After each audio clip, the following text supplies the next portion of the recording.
Good afternoon, everybody. Welcome to the beautiful Rietspruit Game Reserve. You might notice that I'm wearing proudly my Springbok jersey. The Springboks are busy playing. So far so good. We're busy playing Romania and we're ahead by quite a distance. So fingers crossed that's all going to end very well. But very excited to be out here with you all this afternoon. And we have been treated once again with the two male cheetah that are right here, just outside of camp.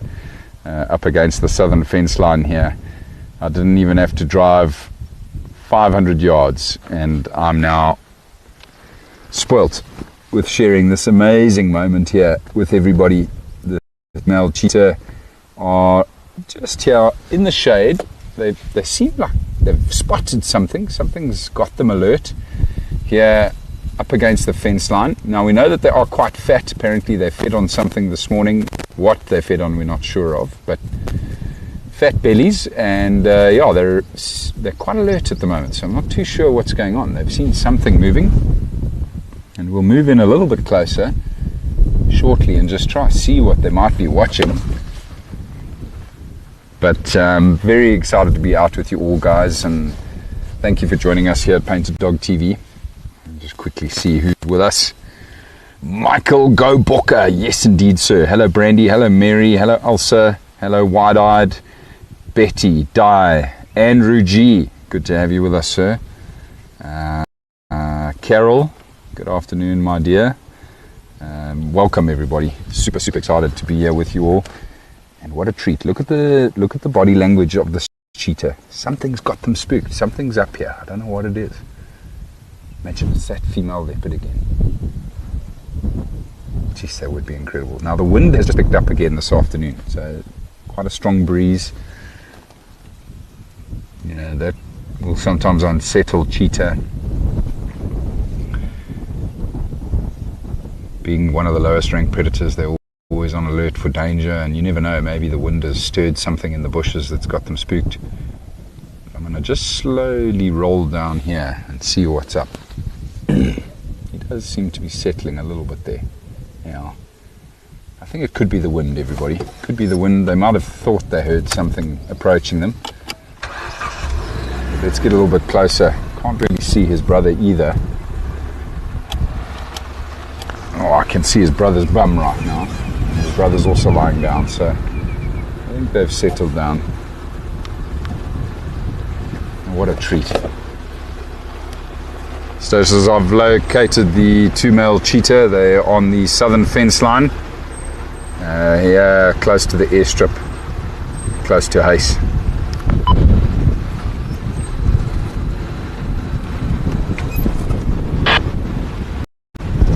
Watching something, eh? What is it? Now I just want to pull up behind them. They're staring down through this gap here. Just want to see if I can see what they see.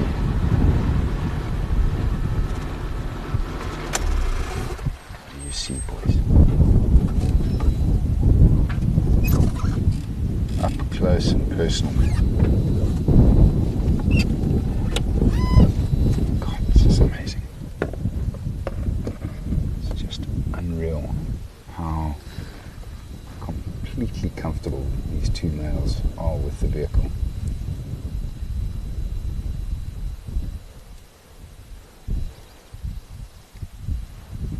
Incredible.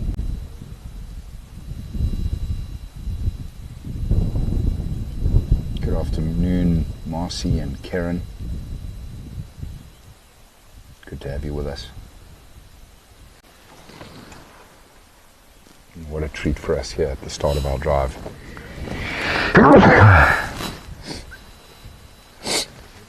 Excuse me.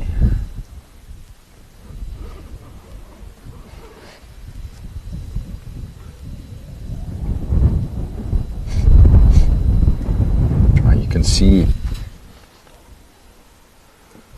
can actually see the breathing of these two males. They're sitting in the shade here, but they're still breathing quite heavily, pushing that diaphragm up and down, digesting whatever it is that they fed on this morning.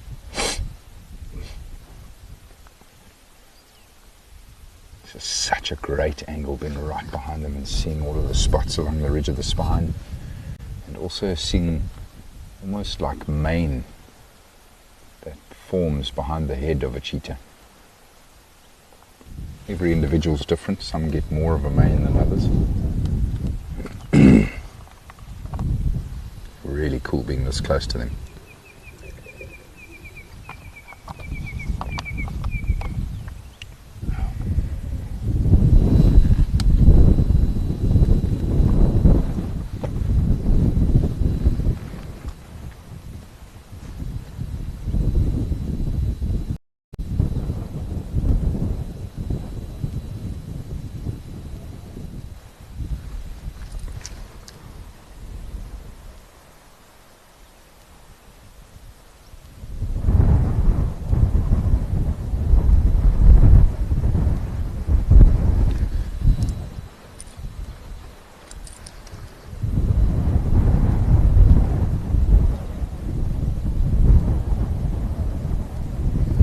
Just looking through my binoculars now very closely at the front paws of both of these male cheetah, and can see the faint red tinge to the fur on their front paws. They've definitely used those front paws to hold the carcass while they were feeding. They've got a bit of blood still on their front paws. It's very faint.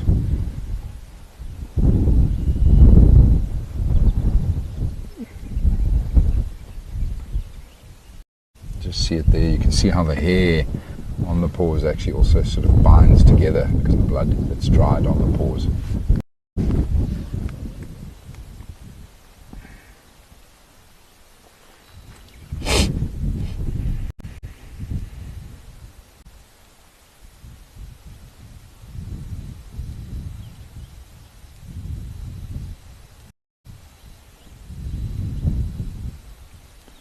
Mary, yes indeed, we are wonderfully spoiled with the cheetah sightings on this amazing reserve.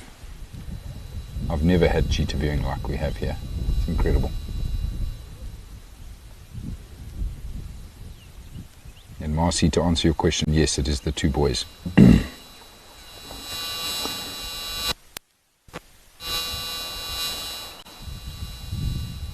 Betty's asked the question, can you discuss male behavior towards the females and juveniles, please? Well, they don't really show too much aggression towards juveniles, which is a good thing. But they... Good afternoon, all stations. Rowena Mobile. Sorry everybody, just give me a minute. Afternoon, Rowena. I think there's 2 stations out on Leadwood, 1 on Kaya. And the only update is I'm sitting with the 2 male cheetah on the southern fence line. Yeah, close to Ace, close to the airstrip. Copy that, thank you. So when it comes to females, they of course will try and court her. And initially, particularly if she's not an estrus, she'll be quite aggressive toward them. And what's quite amazing to watch with cheetah is when they are being aggressive, they like to stomp the ground with their front paws, trying to intimidate, whatever it is that's upsetting them, whether it be these 2 male cheetah or another predator.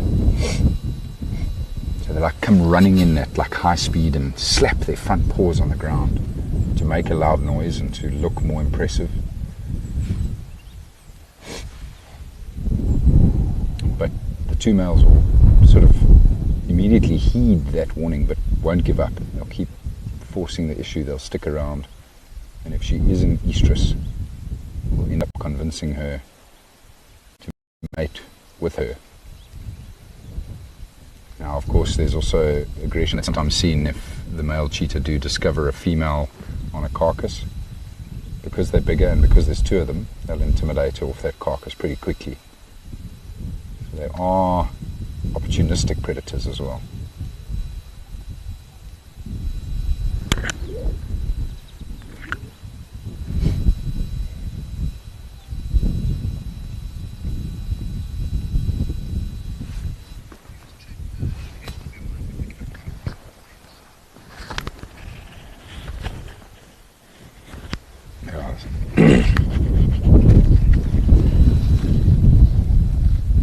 much I can do about that, Brian.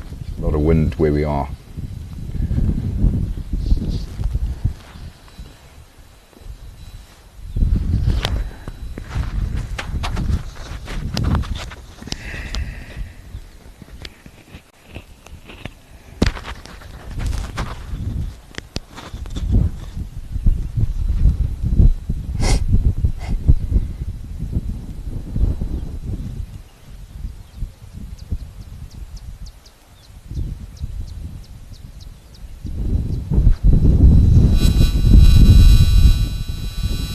Can't see anything out there beyond the cheetah that may have upset them. This male closest to us is still very alert, however. Still scanning from side to side. Concerned about something.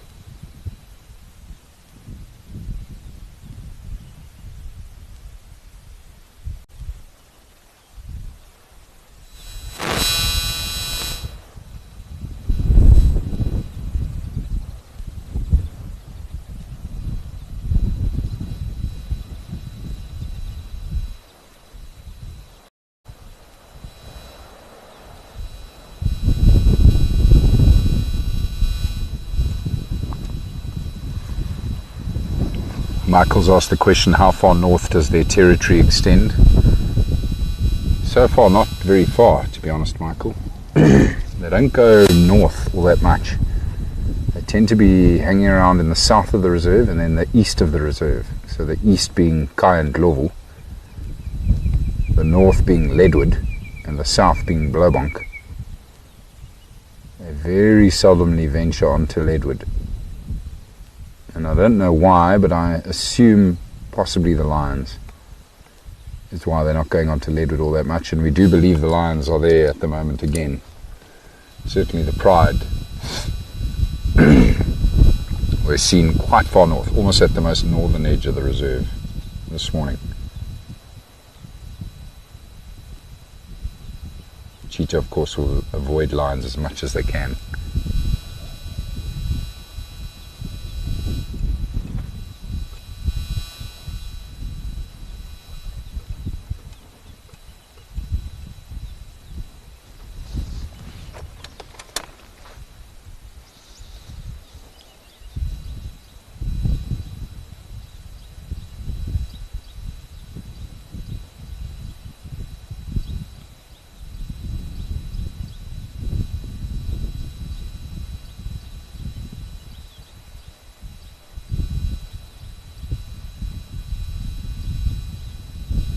To watch their ears constantly rotating, listening to every single sound around them, and it will work. Their ears will work overtime when the wind is picked up like it has this afternoon.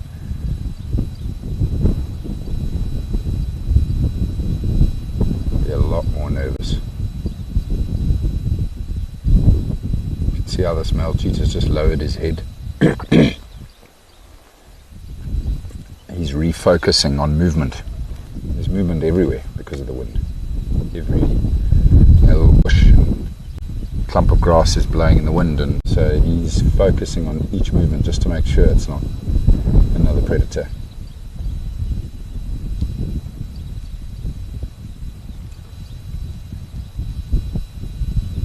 Interesting as well, they've learnt to rest facing away from the fence. So they don't feel threatened by anything here with a fence behind them.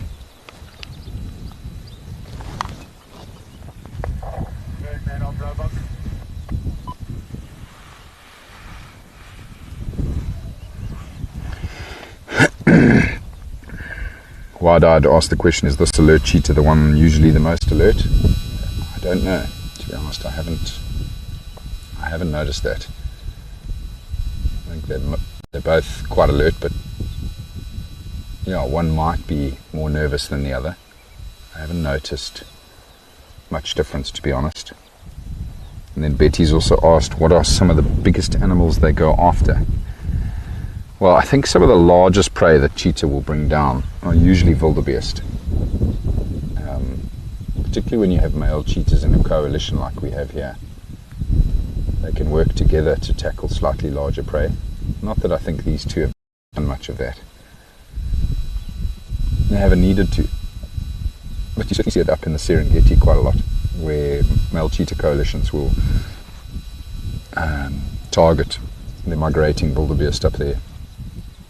And I mean, that's a big animal. Cheetah, for the most part, will go for medium to small-sized antelope.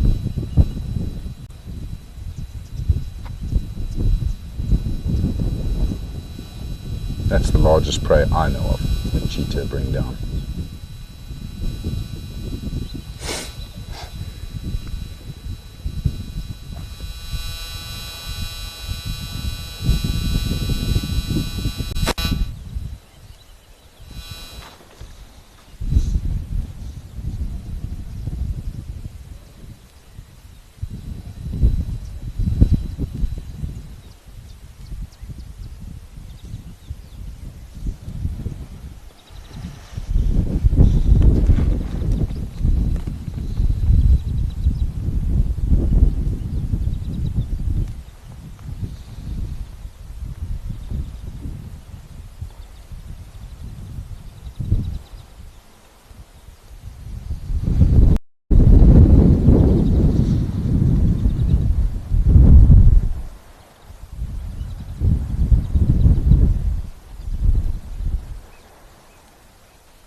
I'd ask the question now whether one might be more in charge or more dominant than the other. Usually yes.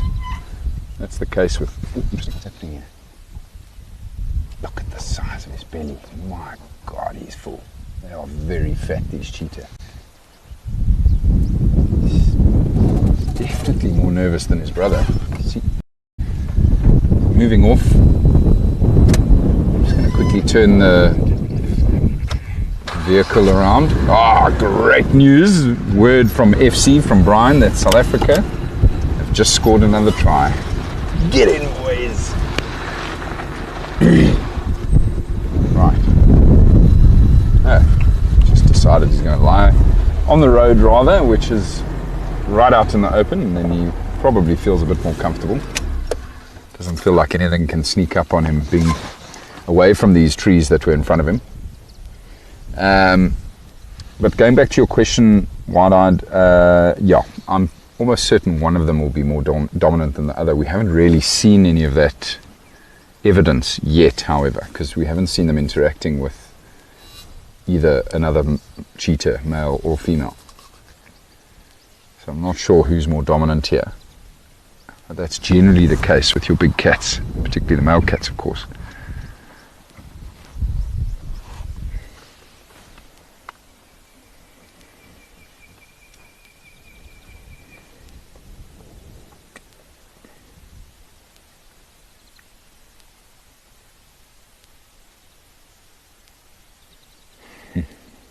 Michael, we'll have to have you just come and spend more time with us and watch a couple of rugby matches to be able to explain it to you.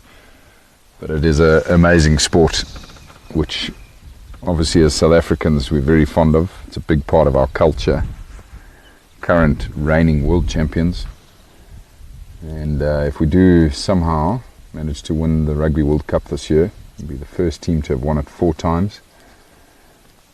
Which is pretty impressive and a milestone or achievement we want to reach. So far so good. Having beaten Scotland the week before and on course to beat Romania. We play Ireland next weekend, which is going to be probably the biggest game for us in our pool. So I think that's going to be quite a tough match, but I have full confidence our boys will be able to beat the Irish.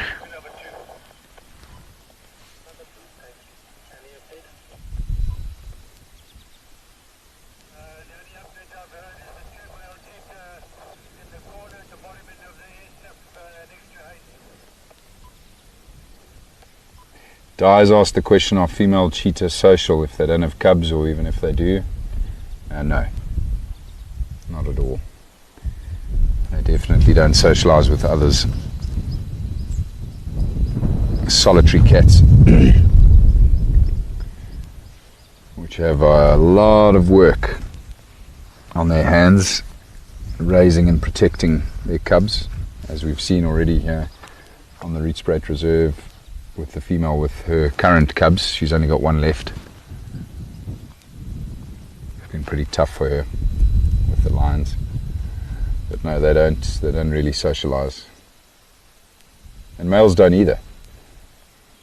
Males form these groups known as coalitions, but they won't mix with other males. Quite territorial. Females, however, female cheetah are not as strictly territorial like you'd find with lions and leopard. They wander through home ranges, and sometimes their home ranges overlap with other females, but they don't mix, they don't socialise, they don't work together at all. They'll avoid each other. But they don't have to fight one another for territory.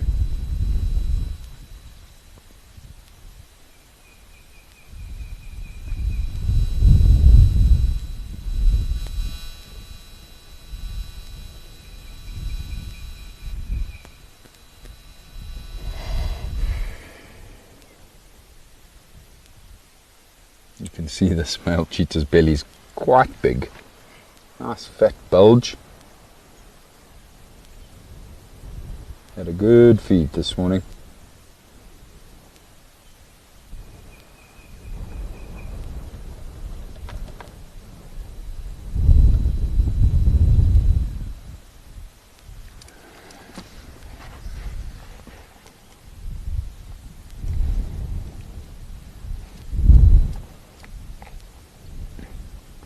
I actually want to try show you all a picture that was put up on the sightings group for the Rietspruit Game Reserve from this morning.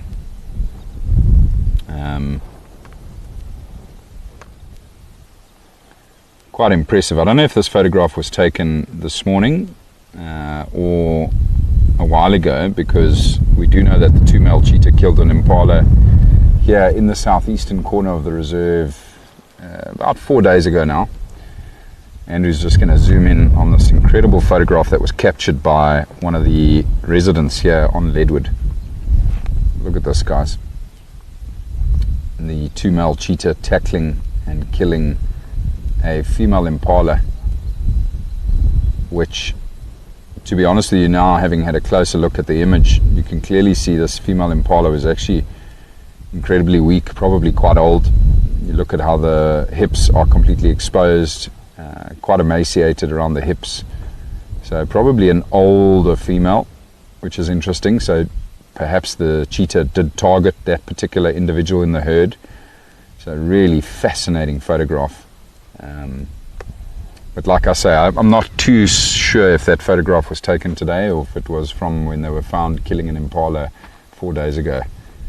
But either way, just amazing to see them working together. The one male working on suffocating the impala, and the other male working to hold that impala down on the rear end.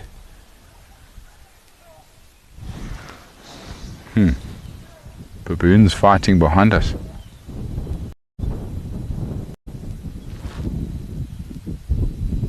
Interesting. Just busy listening to some baboons fighting back there. Cheetah hate baboons. If those baboons get any closer, these boys will probably move off. Wow, indeed, Michael. Incredible capture. I don't know the person that took that photograph, but damn, were they lucky. I don't know. For the time being, the cheetah aren't too concerned by the baboons that are fighting behind us, but those baboons might be coming this direction. Baboons move through the fence line pretty quickly, pretty easily. They might be looking to come and drink at Mamba Dam, which is close by to us here. They certainly will unsettle cheetah, so they might move off.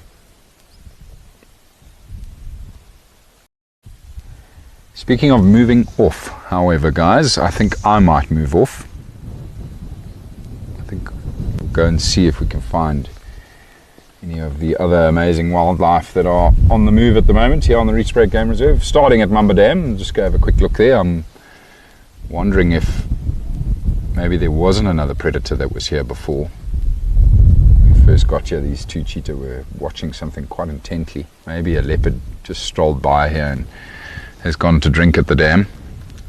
We'll quickly go and investigate that, and yeah, go and explore this beautiful reserve and see who else we can find. But such a wonderful start to have the two boys.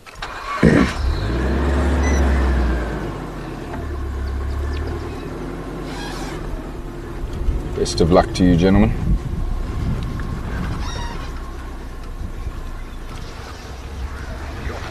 Your update from FC 52-0 to the Springboks. Yes, man, come on. Now we just need Arsenal, my English football club, to record us a score similar to that tonight against Everton. They kick off at 5:30 our time.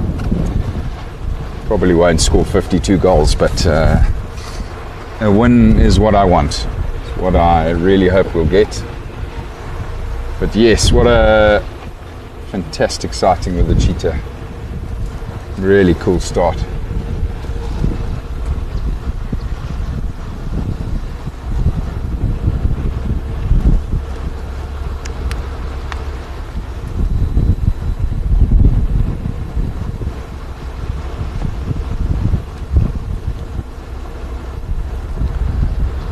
Sounds like the baboons that we hear fighting might be down by the riverbed, dry riverbed, which feeds toward my dam.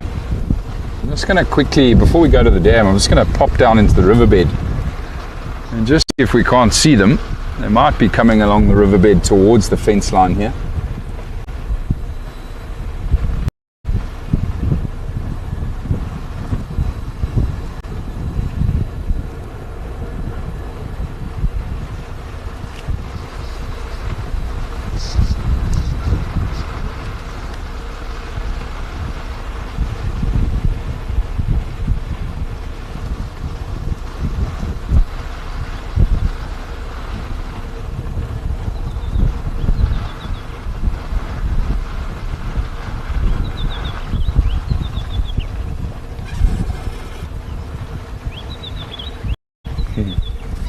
Very chatty white-browed scrub robin there. Such beautiful calls from that bird. Oh wow, bushbuck again.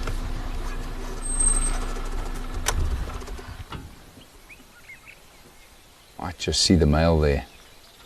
He was with a female. That's very cool. Potentially lovers in the air. Could be copulating, these two bushbuck.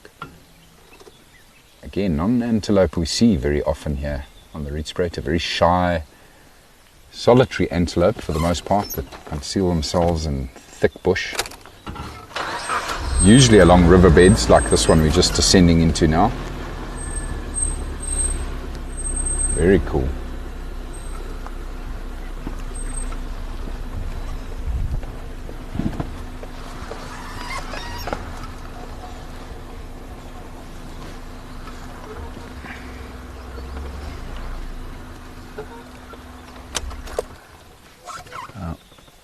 Can't see any of the baboons just yet.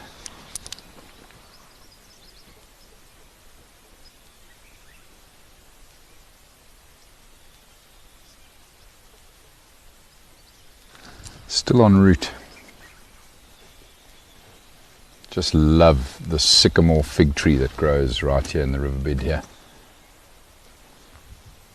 Amazing tree. I love the colour of it, the texture of the bark.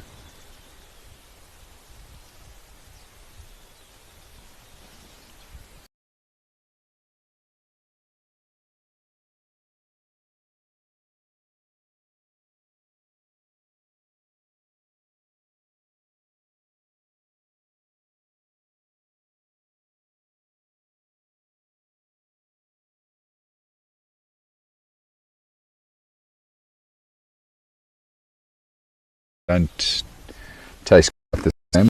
Local Poole will actually eat the figs from the sycamore fig, but it's not as sweet as you would imagine.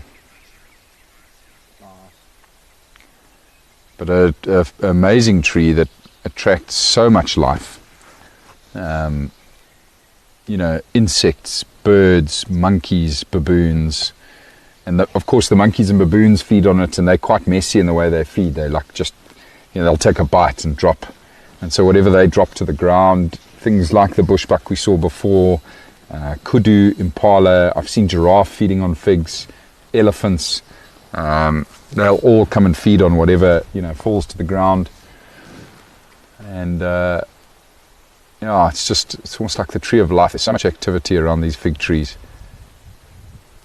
and almost always found growing in riverbeds like this. They need a lot of water, these fig trees. Beautiful tree. This one must be, probably somewhere between 100 to 200 years old. It's a big one. Largest one I've ever seen was in the Sabi Sand Game Reserve at a place I used to work at called Kirkman's Camp. That particular tree was estimated to be well over 600 years old. Remarkable tree. Right, I'm just going to quickly turn around here. I want to go back and have a look at Mamba Dam. See if anybody's drinking there. Update from FC. Another converted try. 59-0. Looking good.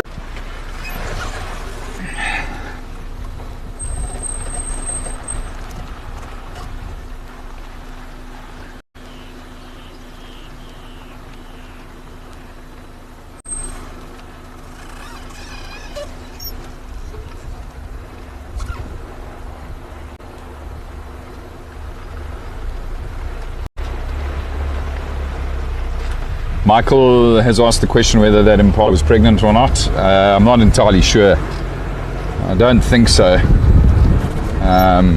It is a bit early to be able to tell whether the impalas are pregnant yet. Obviously we know that the bulk of them will be.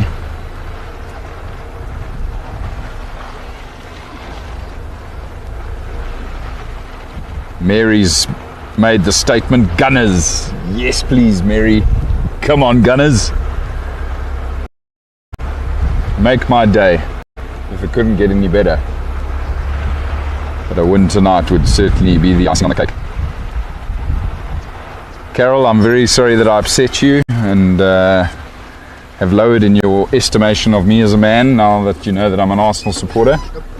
I assume that's because you're a Manchester United supporter. No, let's not have this debate. But Andrew says we mustn't go into that debate because, well, we beat Man United. Fists will be flung. 3-1. I've been an Arsenal supporter now for 24 years and I love that club dearly. All thanks to my grandfather, who is from Glasgow, Scotland. Very staunch Manchester United fan. Big fan of Sir Alex Ferguson, the legendary coach of a very good club. And he always tried to get me to support Manchester United, and I went against his wishes and went for his enemy, his biggest enemy, Arsenal.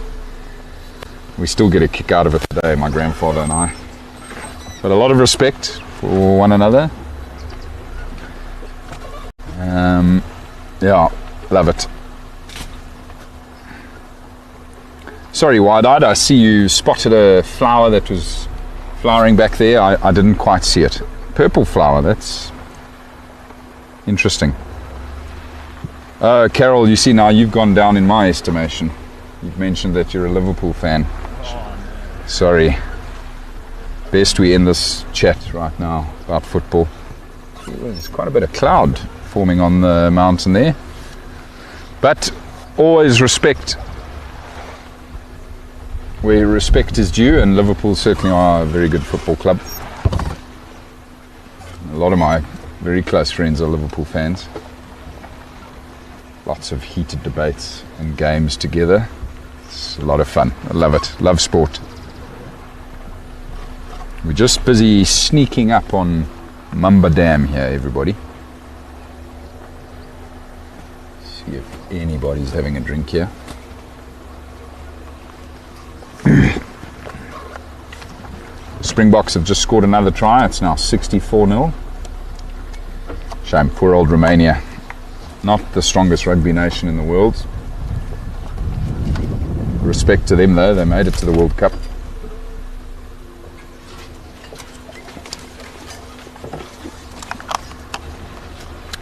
But of course they're up against the current world champion, so was to be expected. Now, I've just seen a little duiker dart out from the water's edge here, which is never really a good sign, particularly when you want to find a leopard drinking at the water's edge.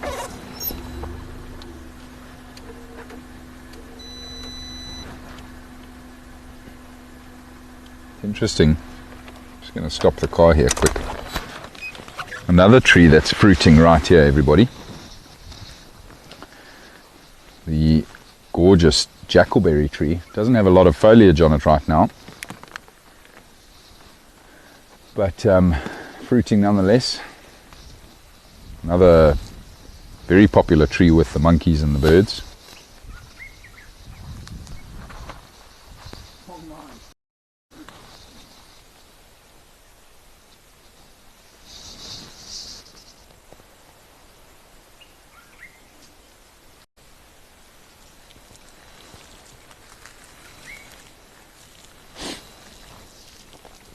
Not much wildlife at the waterhole right now. I think what we'll do from here is we'll probably venture a little bit further north and see if we can find some tracks of maybe leopard, rhino. Haven't seen the elephants for quite a while. I think they might still be somewhere up near Leadwood too.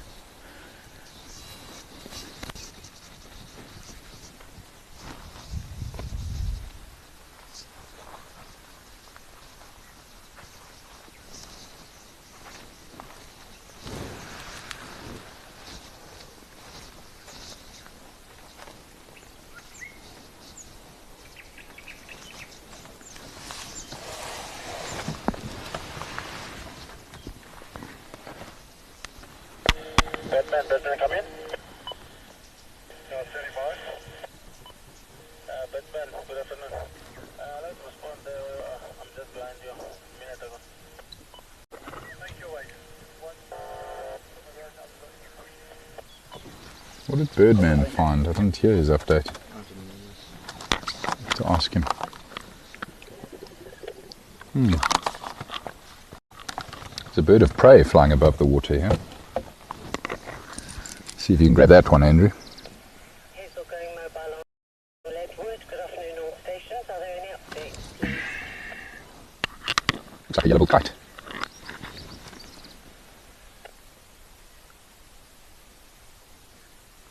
One of my favourite birds of prey.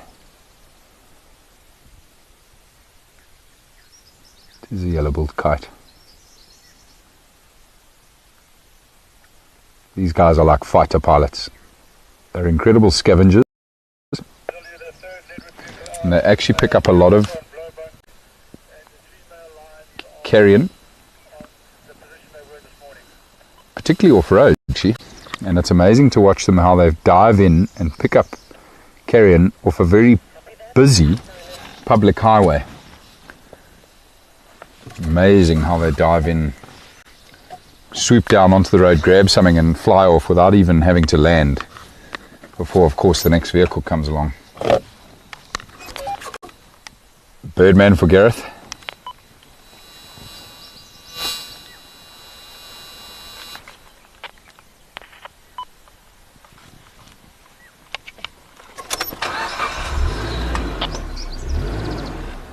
Standing by.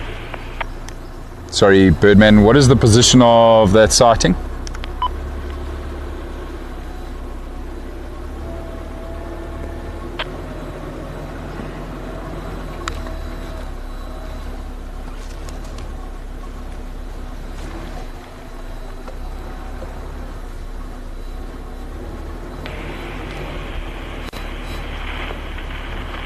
Gareth, They're just north of Spoorsteyers Putt on the fence line.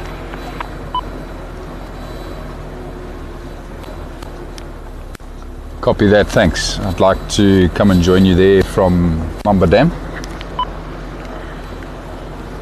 No problem. Just space here. Only 2 vehicles unlocked. Copy, thanks.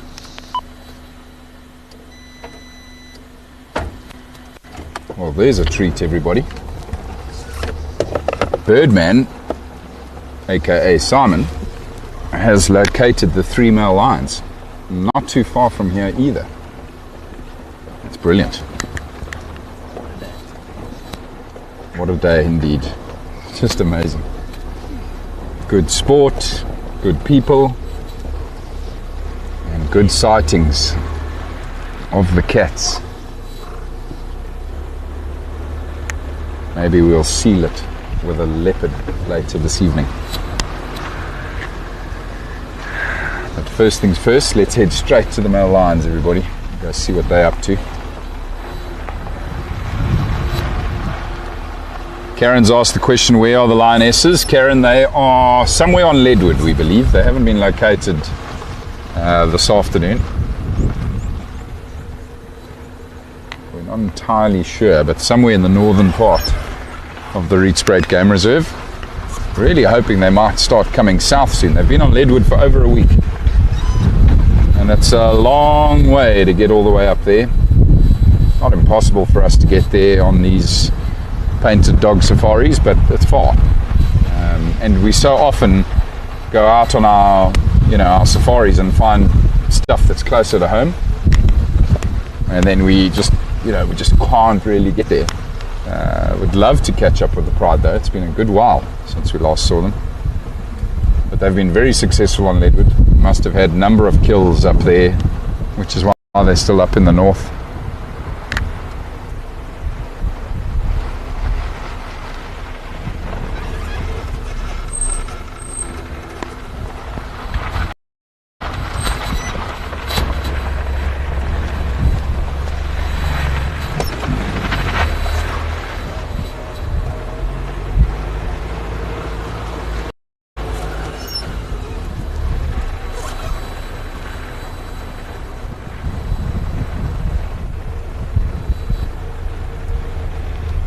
Just checking very carefully here for leopard tracks. A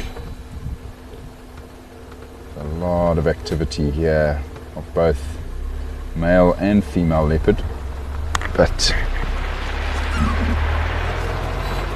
nothing yet.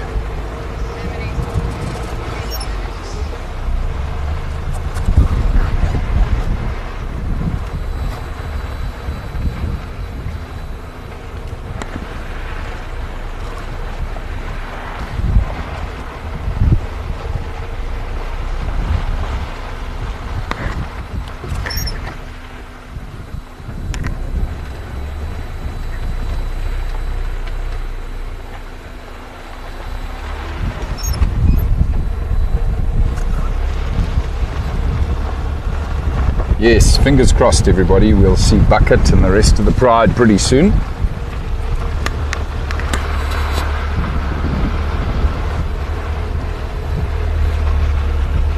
But at least we'll get to see the males today, which is always a treat.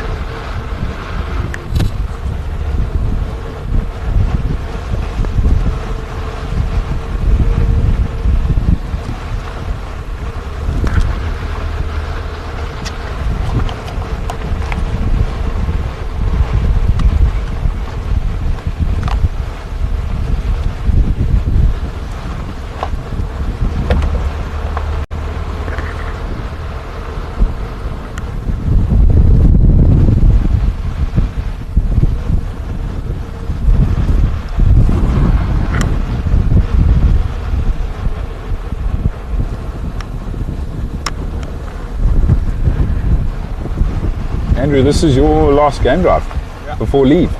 Yeah. I shall return though. I know you'll return. I shall return. We look forward to your return. But good that you're going to get some time off, some rest. Lovely way to have a send-off though. Cheetahs, lions, leopard later. I chose to come on the right side. I'll try. It's been a pretty epic 6 weeks for you though. Yeah. Some amazing sightings, eh? Best 6 weeks of my life so far. There you go. Good man.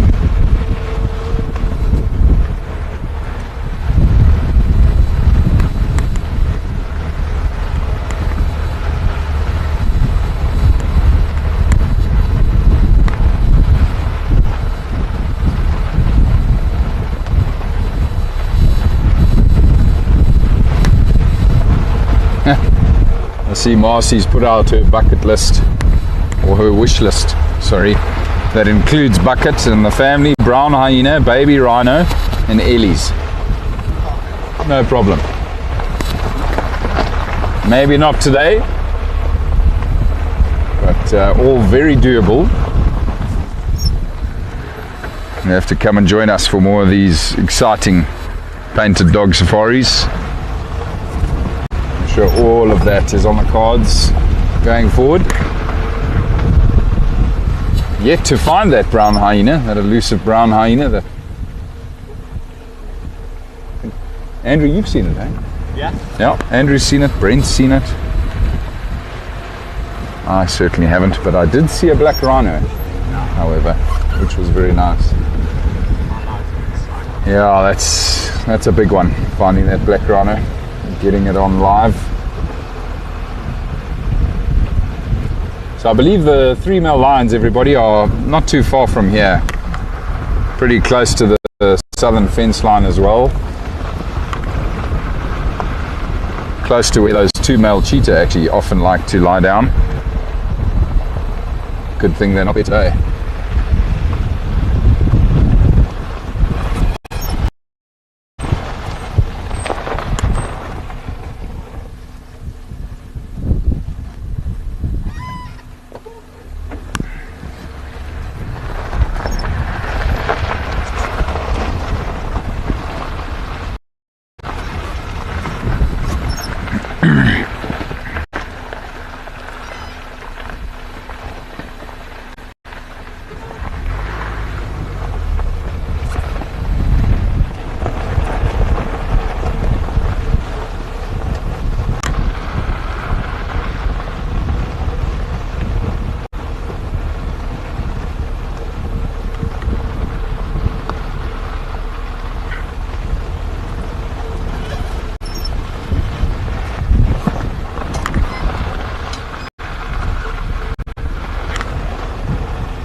Standing by.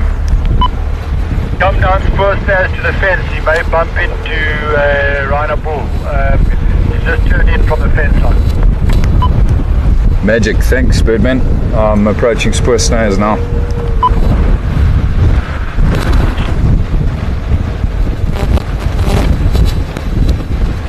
That's incredible, everybody. Simon's just informed me that there's also a rhino in the sighting with the male lions. Sure, it's a white rhino, and apparently coming up the road from the fence line, from where the lions are, up the fence line towards us, and we're very close now to that very road, so we might get lucky with a sighting of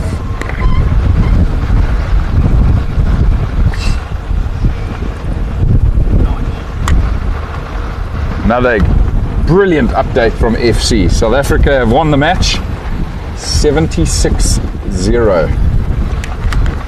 That's our hiding.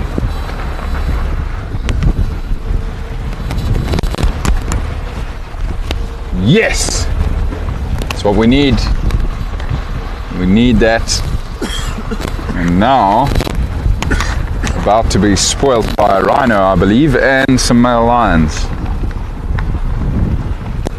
First approach slowly here so that we don't spook said rhino.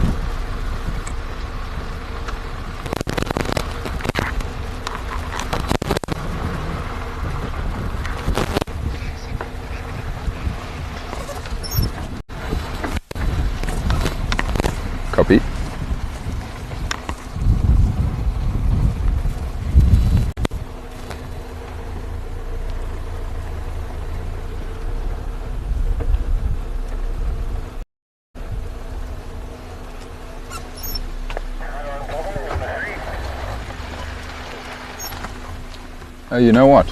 I've just had a blonde moment. This is the wrong road.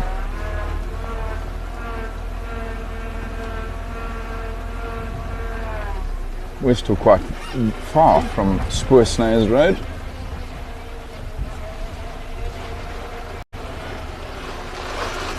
I got Sney Lane and Spoor-Sneyers mixed up there.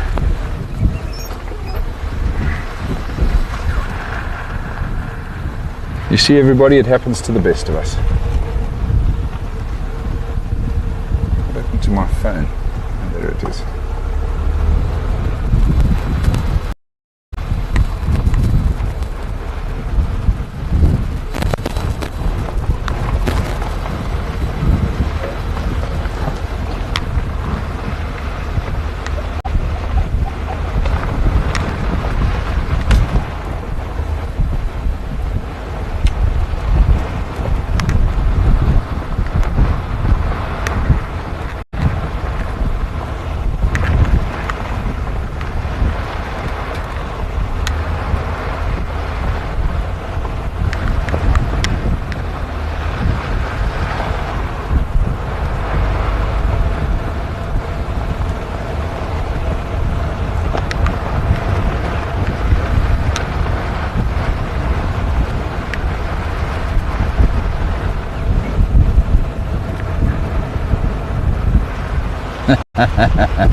Thanks for that, Karen. Senior moment. I'll take it. Although I don't really consider myself all that senior yet, but a moment nonetheless.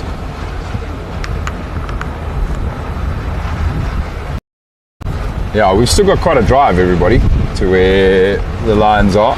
We will get there. I don't know if we're going to get that rhino, however.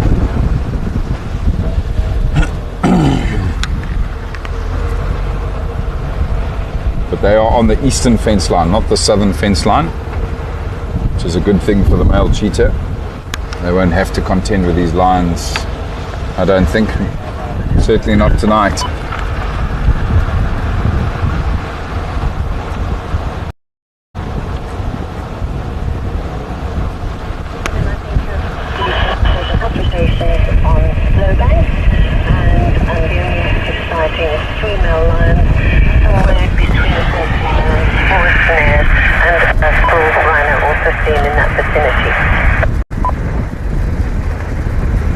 Copy, thanks. The elephant Poole's pings on the eastern side of the deep strip between Piscot and the window and Crips.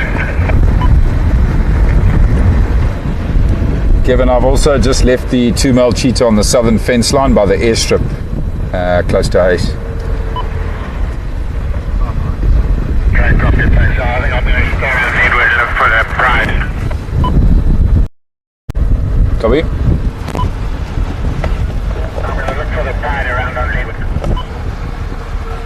Copy that.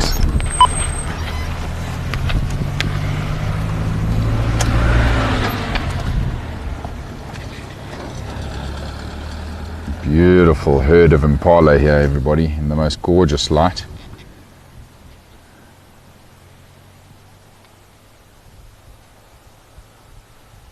Yeah, that's a gorgeous shot, eh? Big impala ram, lucky man. He's got quite a big harem there. There's no breeding that happens, of course, at this time of the year.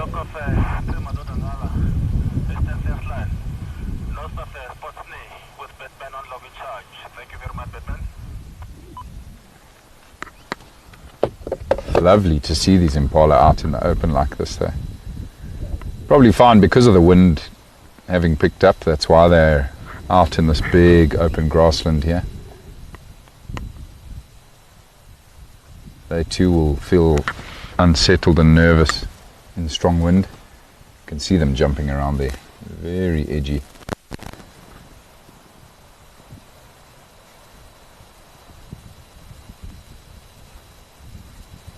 Beautiful. Right, let's carry on, folks. Try to get up to those male lions while we still have this gorgeous light.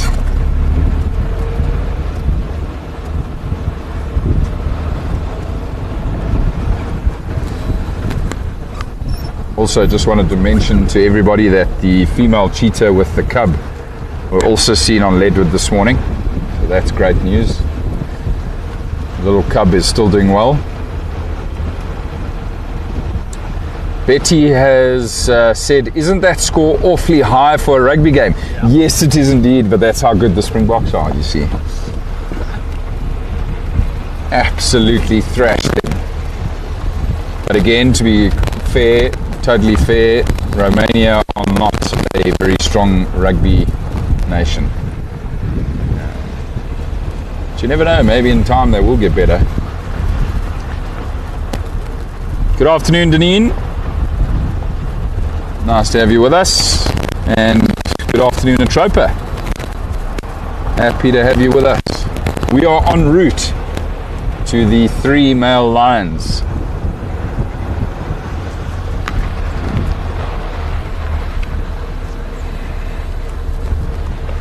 Yeah.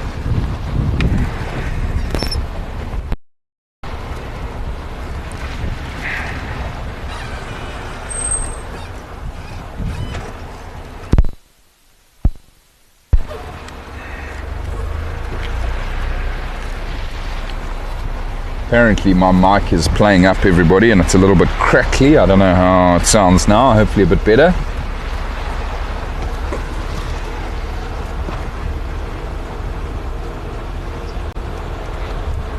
Jolly good. Got the thumbs up from Brian at FC. Apparently we're doing better.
I don't know if you saw, Andrew, but the 2 sable antelope turned out to be eland on Leadwood. Very cool that the 2 eland, the remaining 2 eland here on the Rietspruit Game Reserve were seen on Leadwood, right up in the north. They don't get seen up there all that often. I have seen them up there myself once before. Last time we saw them was actually this very road where we've just come from now. Right here, a couple 100 yards back. Saw the 2 eland, the remaining eland, largest antelope which occurs here on the Rietspruit Game Reserve. Lions have dwindled their population. At one stage I think there were 10 eland here on the Rietspruit Game Reserve. But only 2 left.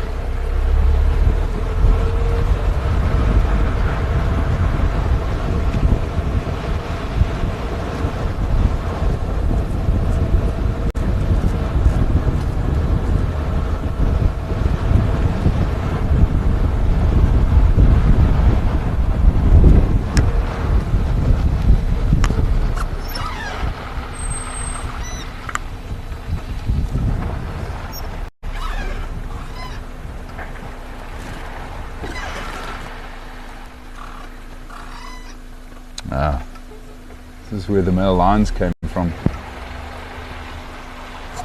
They must have been at Boskamp last night.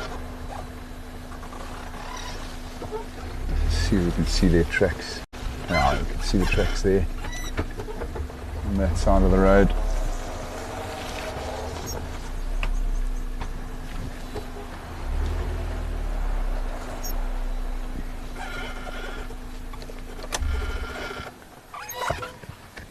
So cool seeing their big, impressive pads.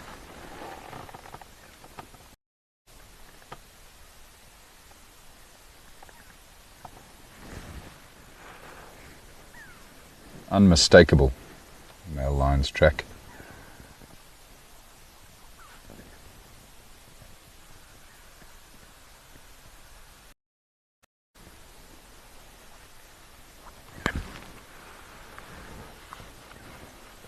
Michael's asked the question, have you ever seen aardvark on the Rietspruit? I was actually discussing it with Andrew the other day. In my youth, when my parents first bought land here on the Rietspruit Game Reserve, so 11 years ago, I used to see them all the time.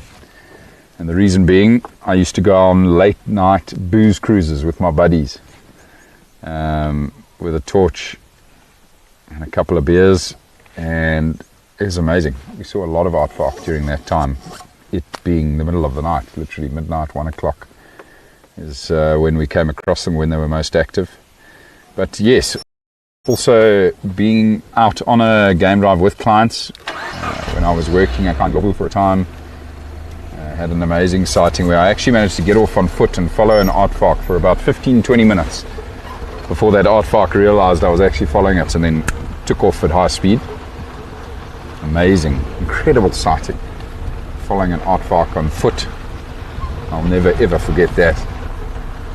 And my clients didn't even come with me. They didn't even know what the whole hype was about. They were like, aardvark. So I said, okay, well, you stay with the tracker. I'm going to go and follow this thing for 15 minutes. I'll be back soon. That's exactly what I did. They were quite happy. They had a gin and tonic in hand, and we were just sitting on the vehicle enjoying being out in the bush, so that's fine. I had an amazing moment with an eland. An eland. I'm busy reading about eland. With an aardvark on foot. Mary asked, would we actively replace the eland? I don't know is the answer. It's actually not a species that thrives in this sort of habitat. Eland prefer open savanna, open grassland. There's not a lot of that here. It's not to say that they won't survive in this habitat. They have for a long time. But you now throw in, the fact that they're on a small reserve with quite a lot of lions, and they don't do so well here. So I don't know if they would reintroduce more of them here. I'll actually have to ask Kevin whether that's a species that'll be reintroduced, but I don't think so. It's not one that he's mentioned to me before.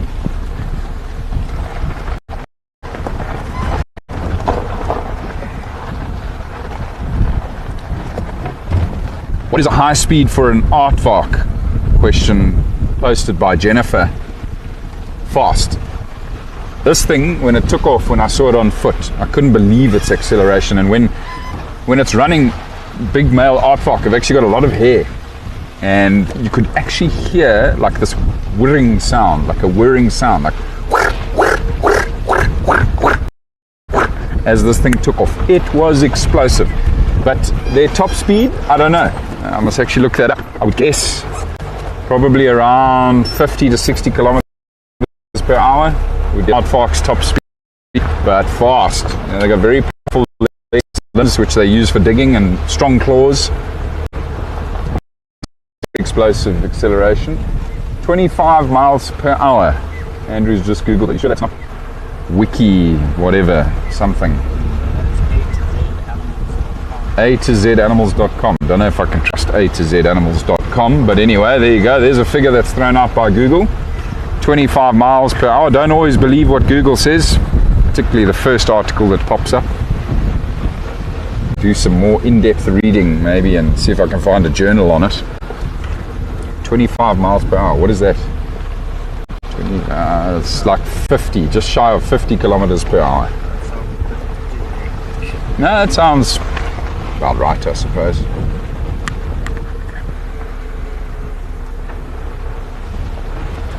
But they're quick, very quick.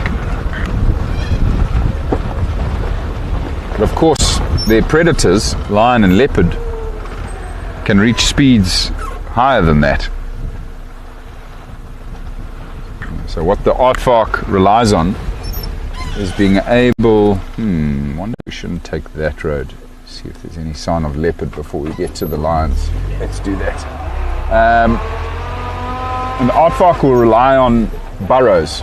So they'll run and search for termite mounds when they're running away from a predator, and then dive into a burrow. And then of course, 99% of the time the cats can't get them out of those burrows. And also will rely on the fact that if they can keep going and keep diving and maneuvering quick enough, the predators will eventually have to give up, because those big cats cannot run at high speed for very long.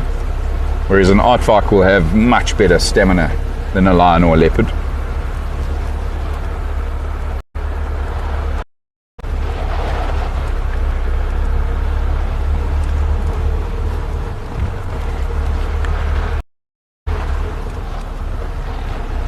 Just a quick reminder to all of those that have joined us on this Painted Dog Safari this afternoon, that are on the public YouTube channel. You've obviously heard me interacting with a lot of our pack members here on the private channel. Please do become a pack member, join us, so that you can interact with myself and any of the other Painted Dog guides. It is a lot of fun, and obviously you also, with becoming a pack member, you are contributing directly to conservation in this area, particularly here on the Rietspruit, but the surrounding reserves. We'd love to have you on board. For any South Africans tuned in this afternoon, if you'd like to become a pack member, just send us an email to info@painteddog.tv. Everybody else, you follow, which in the description on the YouTube channel.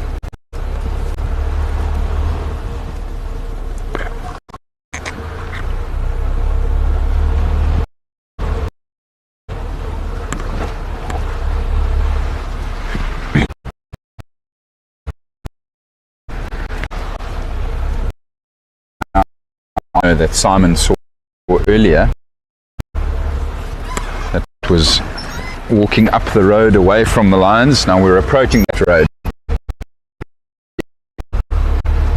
It'd be amazing, it'd be wonderful to see the lions as well.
Even's on.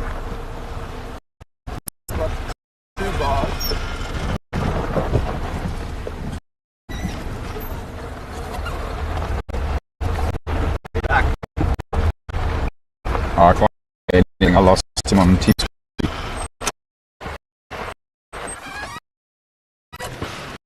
Just going to mark territory quick while we're off.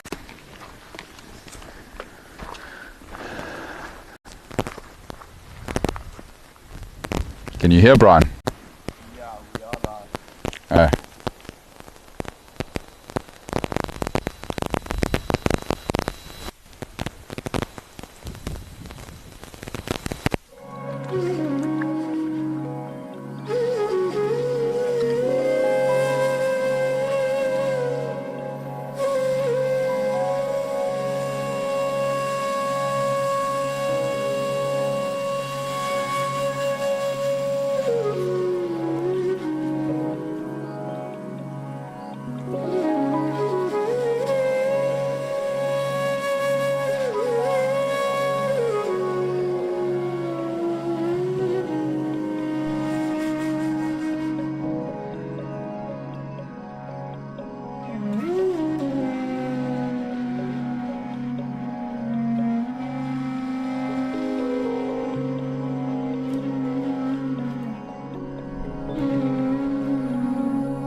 Welcome back, everybody. Apologies for the break up there. A little bit of a signal issue, but I believe all is well again. Still making our way up towards the road where we believe that white rhino was moving along earlier. And then, of course, onto the male lions.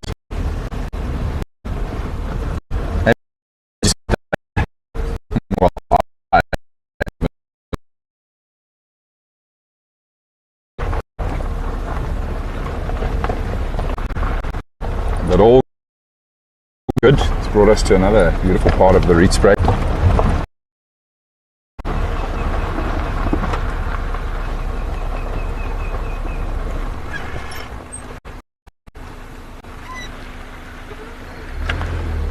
Michael, I believe, asked the question, do I know what is coming?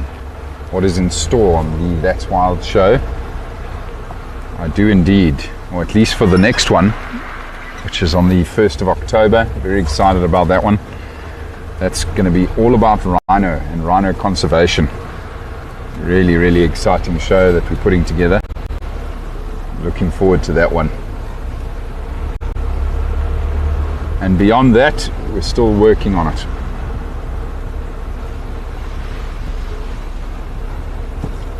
But they're all fun, they're all exciting, and all very interesting topics as well.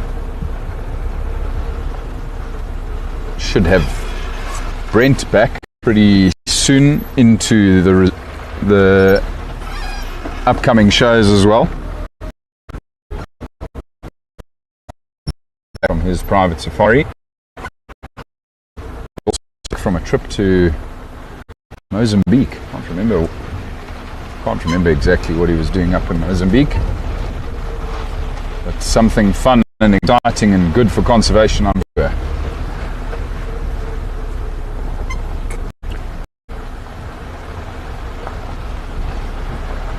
Karen, I see you say that you went to Kaya. That's cool. Hope you had a great time there. Certainly one of the best views on the entire reserve. When you're sitting on the deck at Kaya. Kaya and Lowveld Manor House, a really stunning spot.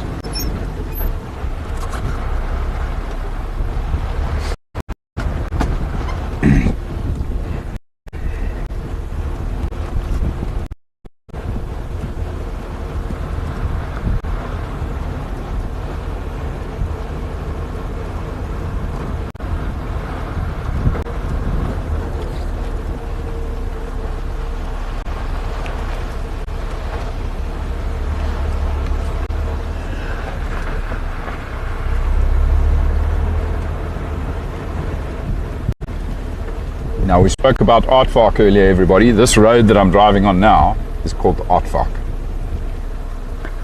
Imagine we saw an aardvark on Aardvark Road right now.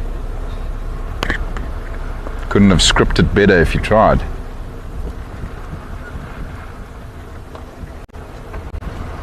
Certainly are a lot of good little spots here. Termite mounds with holes in good areas where these aardvark might be sleeping during the day, and of course good areas for them to feed at night, feeding on the termites of said termite mounds.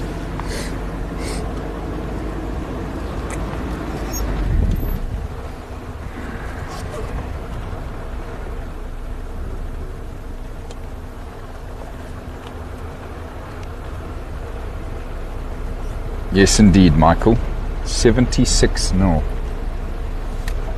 very good result.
beautiful little skin, the same lovely oak grassland.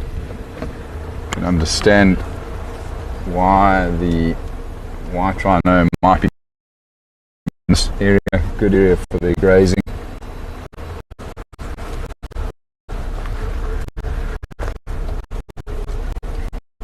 Now we're about to come out on the road where that white rhino was last seen.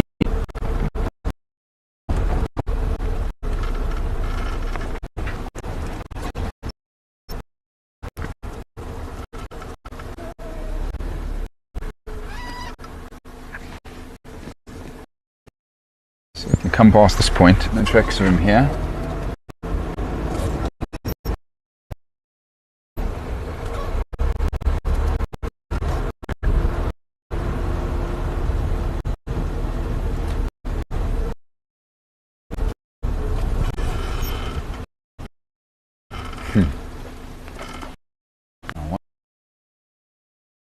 I think so.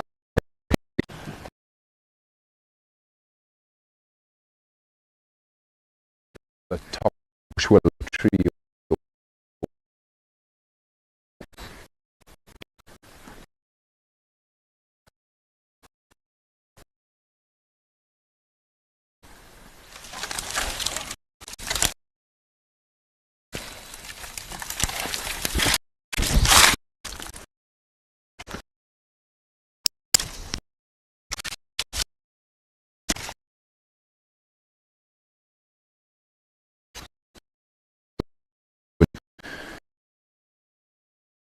In the last little while, which is quite yeah.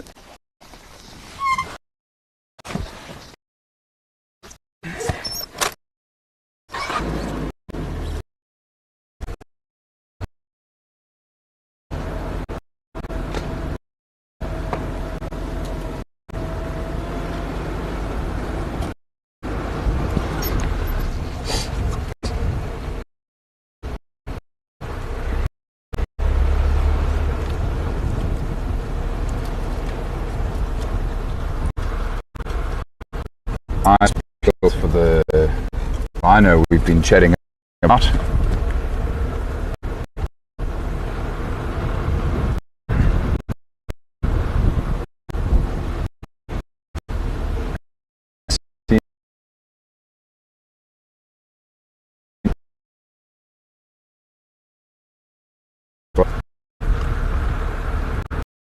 He was last seen, he might have just gone straight.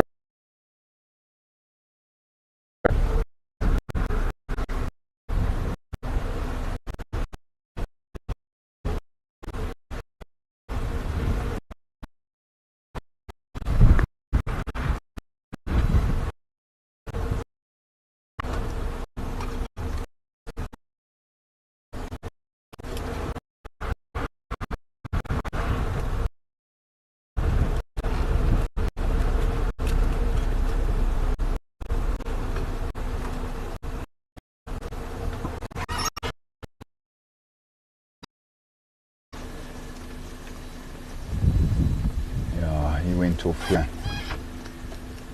You can clearly see the rhino's tracks there on the ground, everybody, and then you can see this big midden, big white rhino midden here, where he actually looks like he might have even deposited some of his dung and then kicked it up onto the midden here, and then he's moved off and he headed north off the road here, so he's gone into a pretty dense area here, this white rhino bull. So sadly, I don't think we're going to see him, but we are definitely going to see some beautiful male lions, which are now very close by here. On the fence bed.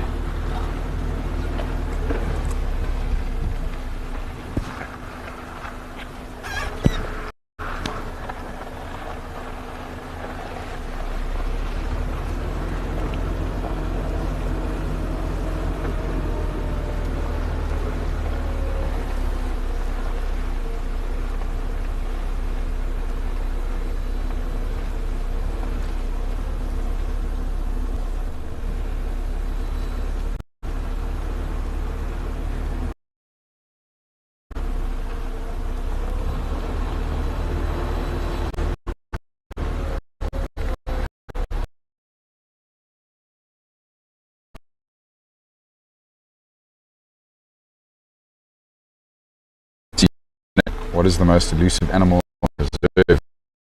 Any. Things like your smaller cats, African wild cats, caracal and serval, are very difficult to come by. And then of course the anteaters, aardvark and pangolin, are probably right up there. That's the list of probably the most elusive here on the reserve. Now the male lions are just up ahead here, everybody. I'm just going back, however, because I see there's a huge amount of vultures in the trees on the BCC side of the fence, the Blue Canyon Conservancy, the reserve next door to us here. And I wonder if that's why these male lions came into this area. Maybe they picked up on these vultures and potentially picked up on the scent of the carcass that these vultures are feeding on. It's not impossible that maybe coincidence, the vultures might just be roosting here this evening, but there's a lot of them. They're in a number of different trees here in this area, so perhaps the other lions on the Blue Canyon Conservancy have killed something here, and it got our boys' attention, our male lions' attention, come here to investigate. Mostly white-backed vultures that I can see up there.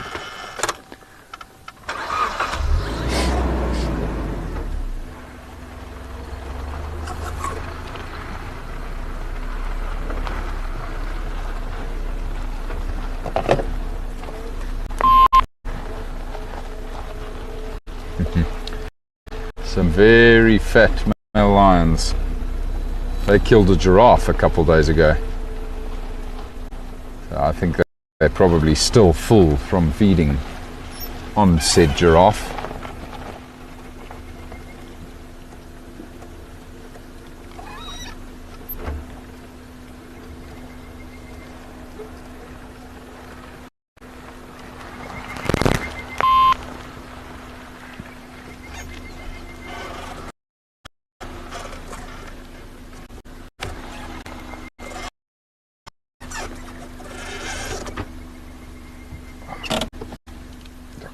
Everybody, how's it, Birdman? Are you?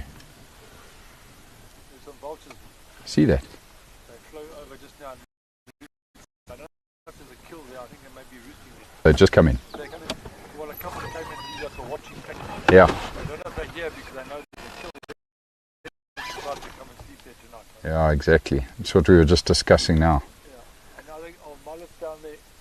I see him there with his head up. He's not looking lucky. Is it? His back leg, the complete left leg, it's all the muscles have atrophied. He's charred and everything, but he seems to, I don't know, that leg is struggling. There's a hole in the inside of his thigh there. I think he got a... Canine through that leg. Yeah, he was looking stronger the other day. But as he got up this now and he walked, the whole back leg has got no muscle tissue. It's not good, eh? Keeping up. He is keeping up, yeah. Myself and Simon are just busy discussing the condition of the third male lion, everybody, which is just resting a little ways away here from his two brothers. And you can see him there now in the distance there, everybody. He has managed to keep up with his brothers, and he was with them on that giraffe kill. So he has eaten recently. They're still keeping up, but the muscle atrophy hasn't improved on that leg. So we'll keep monitoring it and hopefully it'll improve. He's fast asleep. It's interesting. Simon was just telling me that Simon's been here for a little while already, and he actually saw these vultures come in and land in the trees here, the vultures we spotted earlier. Potentially that they're just roosting here. But you never know. Perhaps with the presence of the lions this close to where the vultures are, there could be a carcass on the other side of the fence here. Possibly the other lions.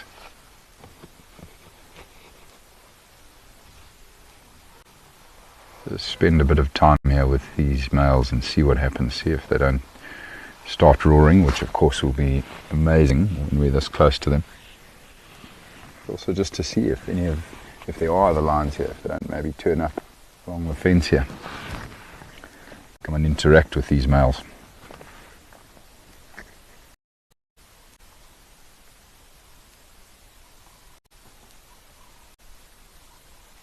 Troper, thank you for mentioning that Sue has had an issue with getting the chat link. We will definitely look into that, Sue. Not too sure what's happening there. But Charles and VM will definitely sort that out for you.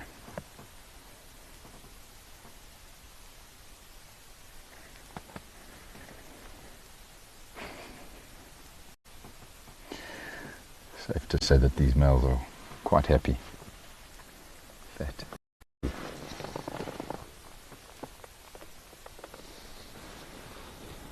morning, Mullet wasn't here when I got here. There's only two of them. So he obviously... Slowpoke. He caught up late in the day. Yeah. You reckon they came straight from the draft to here? Because I see their tracks all along Leo Route here, so they obviously drank at Boskamp. They were seen last time by Bruce at Kuru Krip, and they went into that drainage line. Yeah. And then Dumi, when was it, yesterday, said he thought he saw tracks on Spursnaz, but I went up and down, we couldn't find them. And then when I came this morning, they were lying just down here, the two of them. Mm. And then when I left, there were still two. When I came back this afternoon, the third one, and obviously caught up. Yeah.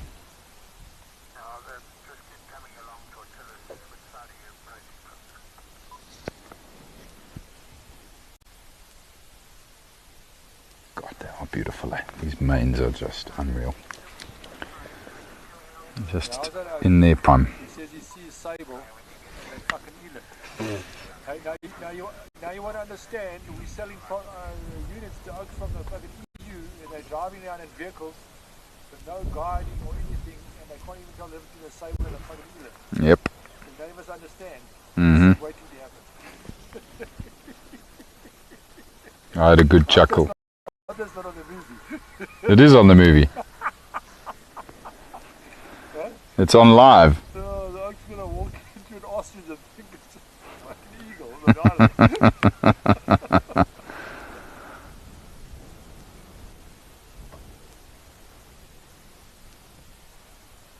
Did he connect to that bull? No. He went straight off here. Just as he came up the road, he cut northwest. Yeah, maybe he went around them. Because when I came up this morning, one of the orphan bulls was right down there. So and 34 was in the block chart, and he walked past. And he came, and these lions were on the road. I'd left, but I heard the one oak say that these lions went into the drain line, and the Rhino walked straight past. And you'll see, so it's gone all the way back to Kaya. That the one bull with a big cut on his ear. So now he's looking, he's testing. Amazing. So there's going to be a hornbill just now, but he's Rhino. Big time. He marked the midden right here on the road, and then he cut straight towards that vulture in that tree there. He's smelling the other guy, because the other guy came and pissed on his midden further down this morning. Yeah. And he was scenting up, and eventually he ran out of piss. And he came on time. So, yeah, there's obviously a bit of chess going on. Must be.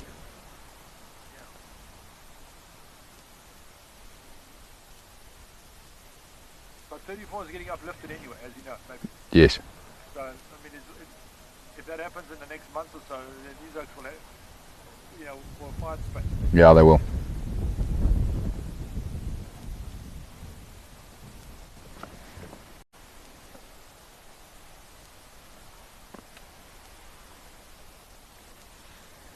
Marcy, apologies for the signal breakup there. You asked the question what happened to him. We believe scrapping it out with his brothers. We see this happening quite a lot with the Male Lion Coalition here on the Rietspruit Game Reserve, where they exert dominance on one another and do from time to time come to blows, and of course, being the big powerful cats that they are, can do quite a lot of harm to one another. But it's always fascinating to them, obviously after the fact, see them tolerating one another. They all fed together recently on that giraffe, and they still move together.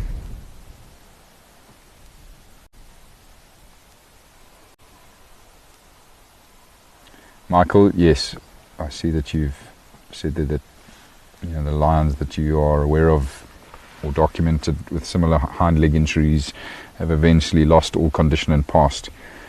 That is a real possibility, and just one of those things that naturally happens with male lions. So if it happens, it happens.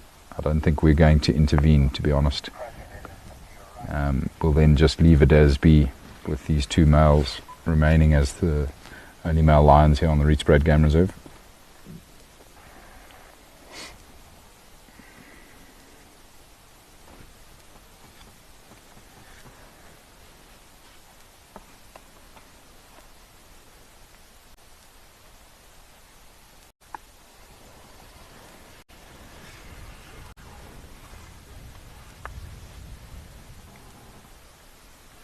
Now the fact that these male lions are so full, I'd imagine they're not going to be in a massive rush tonight. Might be still a while yet before they get active. We'll just give it another 10 minutes here, everybody, and see if we don't get lucky with them getting up and potentially roaring.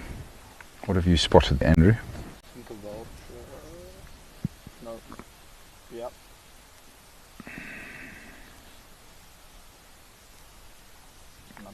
Good spot.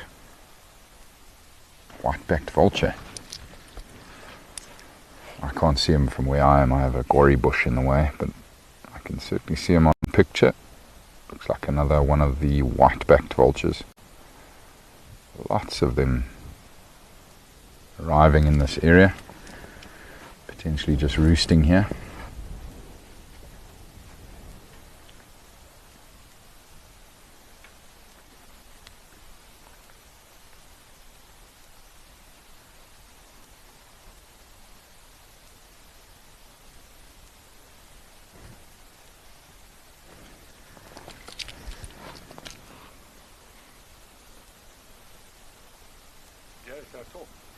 Yeah, go for it.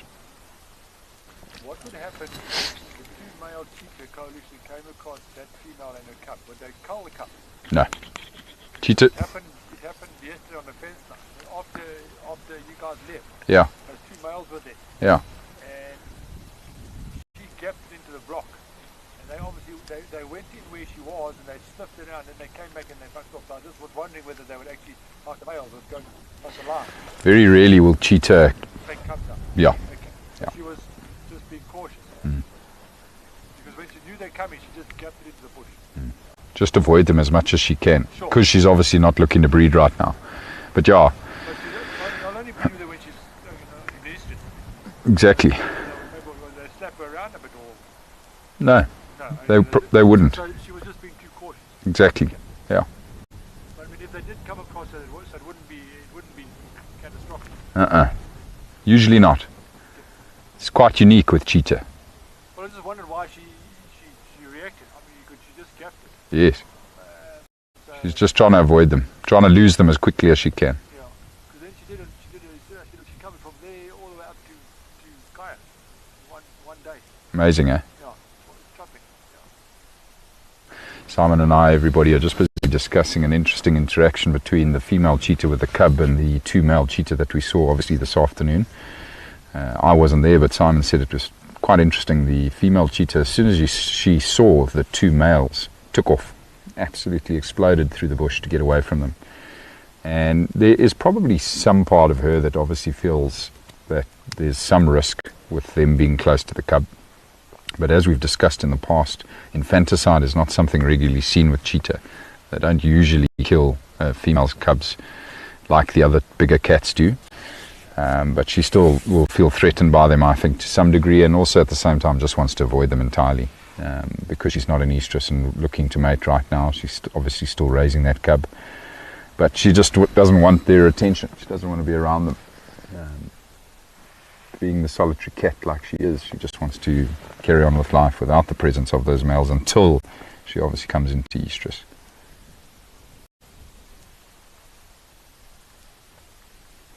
Wide Eyes asked the question, has male lion behavior changed here with our coalition because they don't have competition from other coalitions? No. Their behavior will not change at all. A lion will remain a lion, regardless of his situation. You must remember we do have other male lions nearby, just here on the other side of the fence. So they certainly are hearing other lions. They might even be picking up on the scent of the other male lions, if those other male lions ever do come close to the fence line. But a lion, like I say, is a lion. It can't change the way it's going to behave because of a fence or because of a lack of presence of other lions. It'll just keep doing what it's instinctively born to do. I see Marcy's asked the question, where's the kill? Marcy, we don't know actually if there is a kill here at all. It could just be that the vultures are roosting, but you never know. Maybe the other lions on the other side of the fence do have a kill here, or something may have just died of natural causes. Maybe while the vultures are around, the lions might have picked up on the scent of that, and that's what brought them here. But they left the giraffe carcass, the giraffe that they killed sometime yesterday. They've abandoned it. I don't think they would have quite finished it all, but you probably find that the maggots have taken over, and there wouldn't have been too much left, and so they've moved on.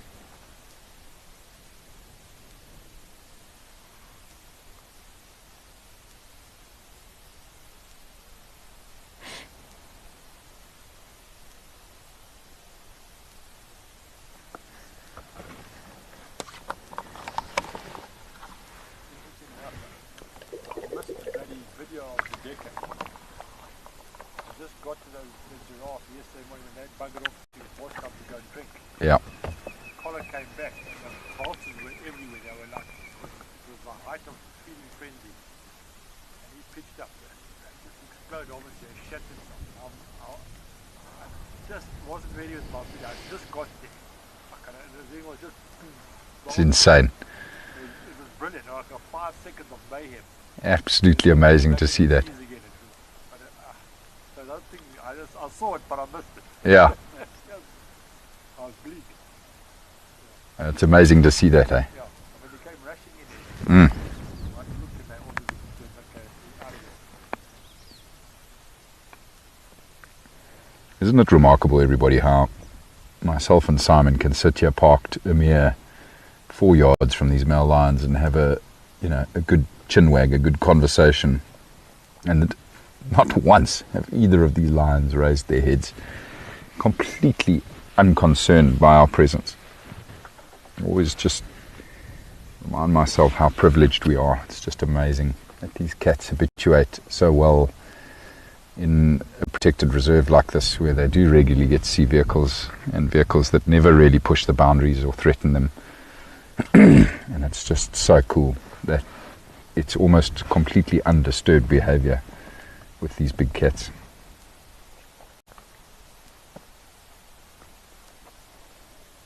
Wide-eyeds asked the question, is their aggression not increasing toward each other? Not really, no. I think it's quite natural, the aggression that we have seen them showing towards one another. And it's mainly over food, and then the females here in the resident Rietspruit pride, but of course these females haven't been coming into estrus. So there wouldn't be a need for them to be more aggressive because of the resident pride.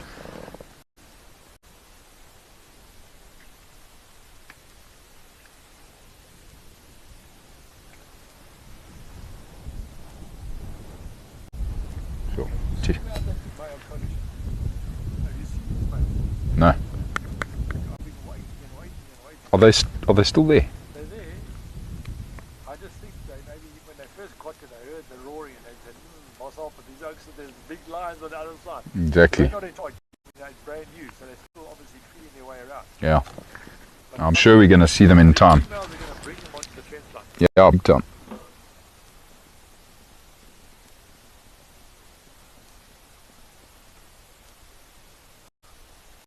Unless 34 cut in to go off to Lowveld of to drink, maybe he's heading towards the water. Yeah.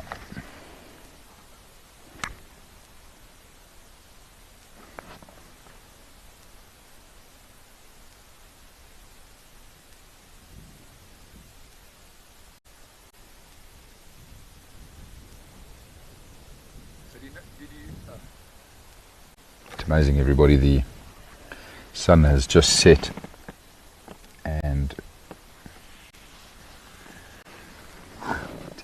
has dropped dramatically right now. Something moving on the road behind us there. It's guinea fowl. Yeah. Some helmeted guinea fowl that are just walking along the road behind us. They're in for a horrible surprise if they come this way, of course. Right. I think I'm going to have to throw on my jacket.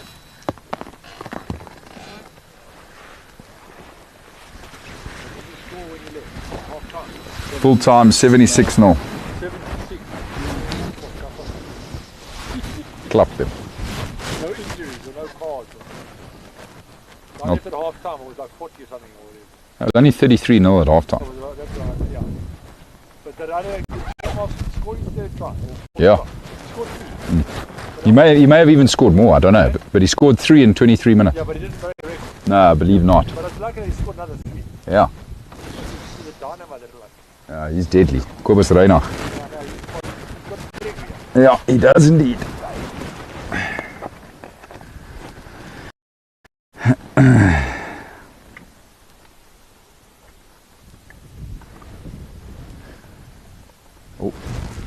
The male lion, the injured male, has just popped his head up. He might have heard something now. Looking back toward the fence line here, toward the vultures. Don't know if maybe those other lions are around. Simon and I have just been discussing, we're dying to get our first look at the new male lions that have been introduced onto the reserve adjacent to us here. And there's going to be some big conflict between them and our males. Obviously they can't physically get to one another. But I reckon there's going to be a lot of growling and squabbling and roaring that'll happen along this fence line when they do come. But what a lovely look at that male lion. The rest of his body condition is still brilliant. Besides that back left leg being so banged up, so atrophied, and him having almost no muscle left in that leg. It's incredible how he still gets around. And of course he is still feeding, so that's why the rest of his body is still doing very well. But something caught his attention here. Very alert.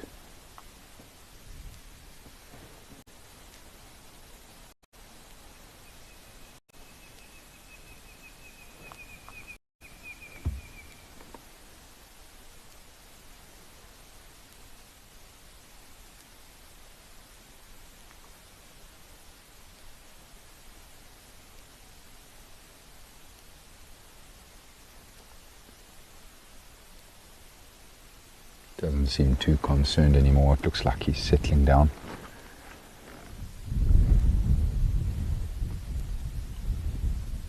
What you often find is at this time of the evening those vultures will sort of ruffle their feathers and they flap their wings a bit to settle the feathers, might do a bit of preening, and maybe that's what he heard. I'd have heard those vultures slapping their wings together. Nice big stretch from one of the males here next to us.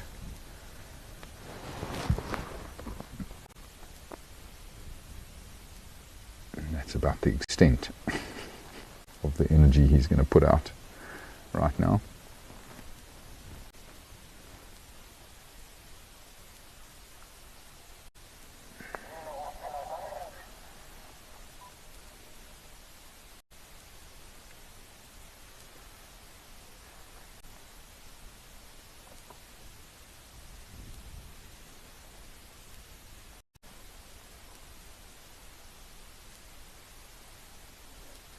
Michael, I was just reading your first question and I was struggling to try and work out exactly what it was you were asking, but thank you for posting the next point. To be honest with you, it's hard to say. I don't know. I don't think it really affects them all that much, to be honest, because they're not having the actual physical contact. I don't think it affects them all that much. You know, they still eat well, drink well, and carry on with life pretty well, even though they do obviously spend a lot of time coming to the fence line if they do come into contact with the male lion. But because there's no physical contact, I don't really think it affects them all that much. Stress levels, possibly, start to climb because of the constant contact with these males on the fence line. You know, you think of areas like the Kruger National Park, which has got a large number of lions, and those lions regularly come into similar contact, but then add obviously the physical element, and they cope with those stress levels quite easily. I don't think that these males would be affected all that much by having those other males now on the other side, on the BCC side. But it will mean that there'll just be a lot more activity along this fence line from our males. A lot of roaring and a lot of scent marking. I think ultimately they'll carry on just fine. And it's a good thing, you know, for them to know that there are other lions around. Well, I certainly believe so. I think it's a good thing for them to know that there are boundaries and there are other lions present.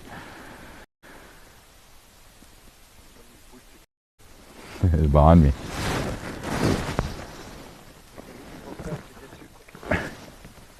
So, the guinea fowl that I mentioned before, everybody, the helmeted guinea fowl, are busy coming along the fence here towards us. These poor little things have brains the size of a pea, so they're not very intelligent. And they're trying to find a way to get through the fence, which is just hilarious when you know that they can fly, of course. They've just forgotten that fact. So they run up and down along these fences all the time, trying to find a hole, a gap in the fence to get through it, until eventually someone has a brain fart, a spark in their tiny little pea-sized brain to say, oh, hang on, I can fly. And the first one flies over the fence and then they all follow suit. It's quite funny. But they're getting closer to us, which is going to be interesting. I want to see if anything happens with the lions.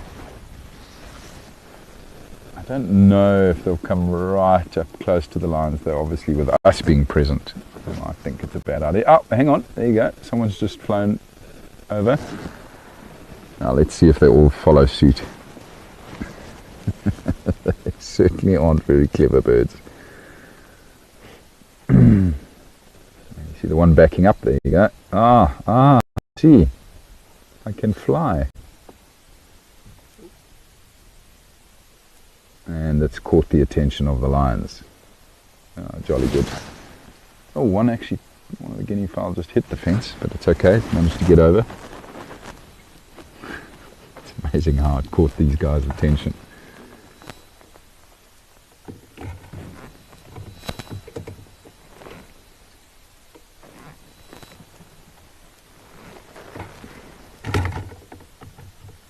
Apologise.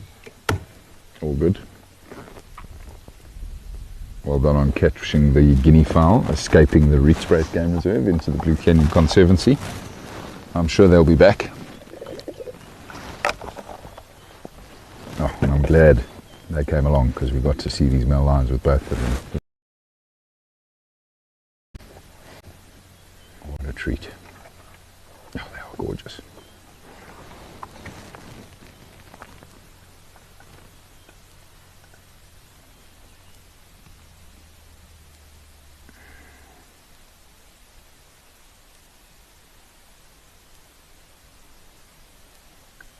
Jennifer's asked about the fences. The fences are, bonox fences with a current running through them. So they're quite tall as well. What are they? They're 2 meters high, maybe no more, but 2.5 meters high. Obviously, as I mentioned, a current runs through it. So I think about 8,000 volts is what runs through this fence. And there is a lower strand as well, which sits just about 10 inches off the ground before the main structure, the main fence, there to stop anything from getting underneath it. So a standard game fence.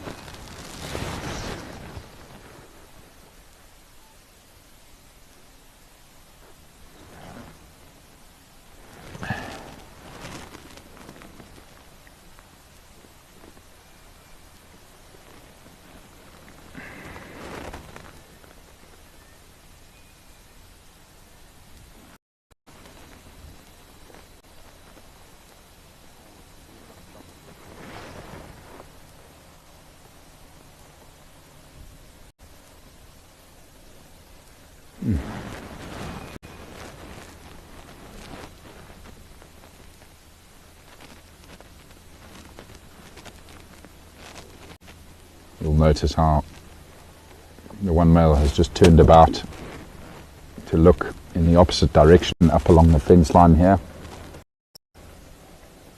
Probably just looking to see if you can see the movement of any other lions, but also potentially facing that direction to try and listen for other lions.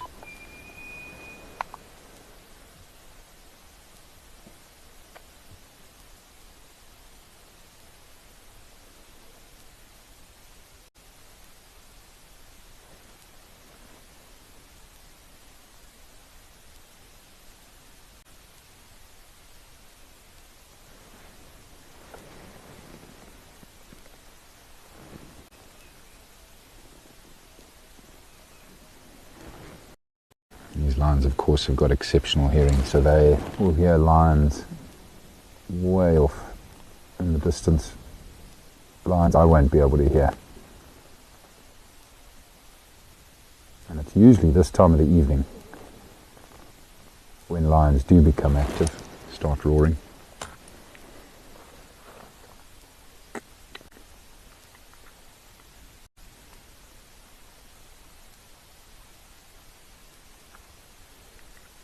You never know. Maybe we're going to get lucky here with these guys roaring.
Injured males just stood up.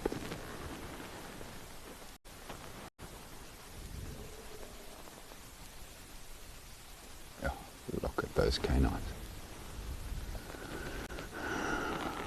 Incredibly impressive. Good afternoon, colleagues. The one I heard is Madonna. Can I join the log?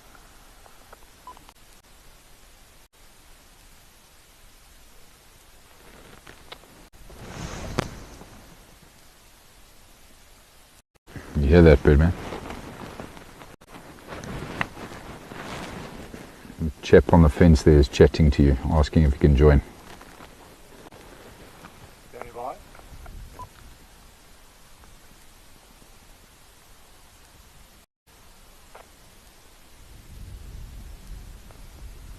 Gareth, is that you? Not Lowveld in service. New guy. Are you trying to reach me?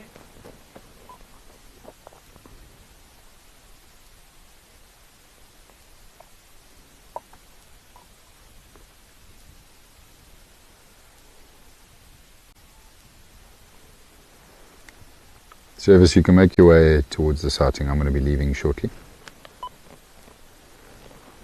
Okay, copy.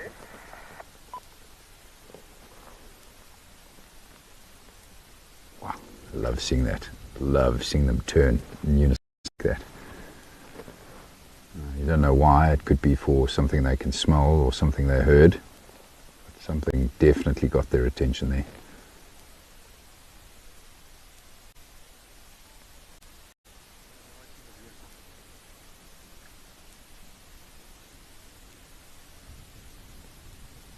Well, I'd thank you for posting that suggestion about fenced reserves and their issues and how we go about managing it. Yeah, that certainly could be one of the shows. I'd have to ask the powers that be, whether they are all on board with that idea. But it's there now, you've put it out there, so you never know. Maybe we will do a show on that topic. Now these lions are settling in again. Alright everybody, I'm going to move out. There's actually another vehicle that's wanting to come and join the sighting here, and to not cramp the lions' style, we're going to move on and let them be. No roaring for us tonight, unfortunately, but still an absolutely amazing sighting. Thanks, Birdman.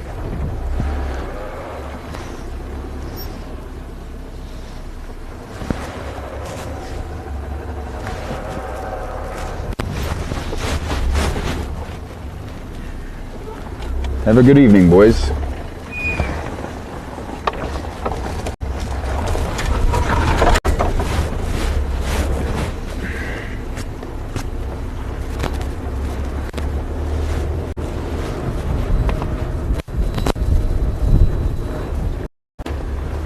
Well, that was lovely.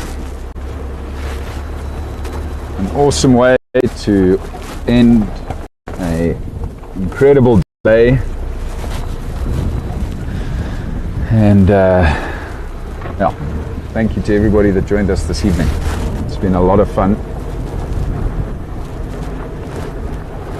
Absolutely amazing afternoon again here on Painted Dog on the Rietspruit Game Reserve. Thanks everybody. We hope that we'll get to see you all again very soon. We hope that you all have a fantastic week ahead. We'll be back, of course, with more live safaris with me at the helm in the next couple of days, so stay tuned and come and join us.